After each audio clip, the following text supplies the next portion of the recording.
இந்த டிபேட்ல இருக்கிறவங்கள பாத்தீங்கன்னா கட்டமைப்பு இல்ல, அது இல்ல, இது இல்லைன்னு. யோ, நாங்க எல்லாத்துக்கும் ரெடியா. அவரை இட்டுன்னு போறதுதான் எங்களுக்கு கஷ்டம். சென்னையிலேருந்து இங்க வர்றதுக்கு 1 மணி நேரம். ஆனா அங்கேருந்து ஹோட்டல்ல இருந்து இங்க வரணும்னா 18 நிமிஷத்துல வந்துடலாம். ஆனா இங்க வர்றதுக்கு 2.5 மணி நேரம் ஆகுது என்று சொன்னால் அதுதான் தலைவர். கடந்த 2 நாள் கோயம்புத்தூரே அதிர்து இல்ல, எல்லாம் உணர்வு பூர்வமாக இங்க நீங்க இத்தனை பேர் 8500 பேர் வந்திருக்கிறீர்கள் என்று சொன்னால் தளபதி மேல் வைத்திருக்கிற பாசத்தின் காரணமாக, அன்பின் காரணமாக நீங்கள் இங்க வந்திருக்கிறீர்கள். யாரு ஒருத்தருக்கும் ₹1 பணம் கொடுத்து கூப்பிடலங்க. மாநாட்டிலையும் சரி,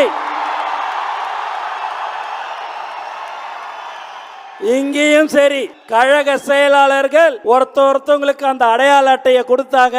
அது கொடுத்து இங்க வந்தவங்க அத்தனை பேரை நான் போய் பார்க்கிறேன். 99.9% வந்த